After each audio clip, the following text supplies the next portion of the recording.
आज हम आपको ले चलते हैं जनकपुरी की उस दिव्य सभा में जहाँ हुआ था स्वयंवर और जहाँ राम और सीता का मिलन तय हुआ था। वो एक भव्य दिन था। जनक जी के दरबार में स्वयंवर का आयोजन। चारों दिशा से राजा महाराजा राजकुमार आए थे। सब एक ही आशा लेकर कि जनक नंदिनी सीता उनकी पत्नी बनेगी। राजा जनक अपने सिंहासन पर बैठे थे, पर मन में चिंता थी। उन्होंने अपने कुलगुरु शतानंद से कहा, शतानंद जी जाओ और राम लक्ष्मण को गुरु विश्वामित्र सहित यहाँ लाओ। शतानंद मुस्कुराए और आदर पूर्वक झुककर चल दिए। जैसे ही राम और लक्ष्मण सभा में प्रवेश करते हैं, सबकी निगाहें उन्हीं पर टिक जाती है।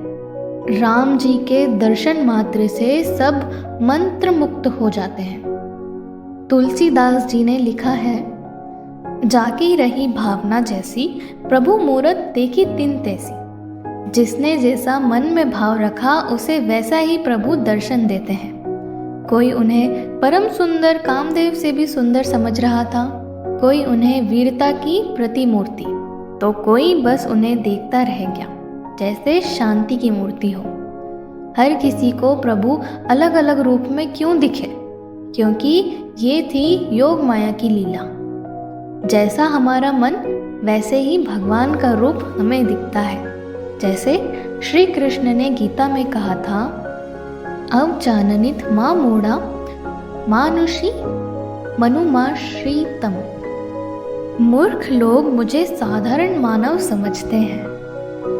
अब सभा के बीच लाए गए वह शिव धनुष, जिसे कोई भी उठाए वही बनेगा जनक नंदिनी का वर। हे क्षत्रिय वीरों, जनक जी ने प्रण किया है, जो इस शिव धनुष को उठाकर उसे प्रत्यंचा चढ़ा सकेगा, वही सीता से विवाह करेगा। राजकुमार एक एक कर आगे बढ़े, भगवान गणेश का ध्यान किया। हे प्रभु, यही अवसर मेरे जीवन का हो।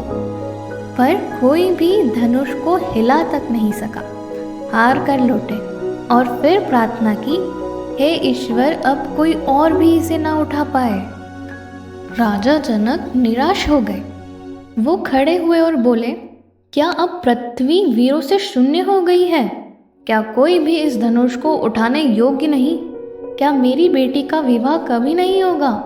ये वाक्य लक्ष्मण से सहन नहीं हुआ। वो खड़े हुए और गरजते हुए बोले, राजन, आपने सभा में क्षत्रियों का अपमान किया है।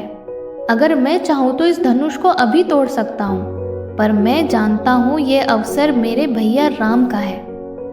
अब सबकी निगाहें राम पर थी।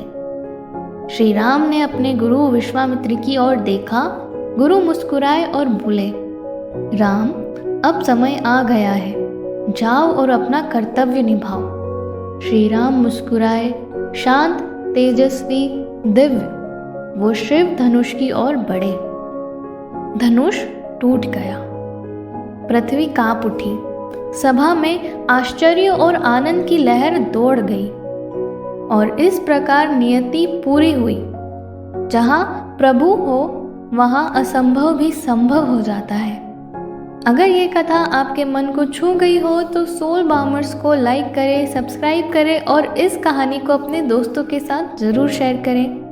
प्रभु राम का प्रकाश आपके जीवन को भी मार्ग दिखाए। मैं आपसे फिर मिलूंगी एक नई कहानी और एक नए उद्देश्य के साथ। तब तक के लिए राधे राधे।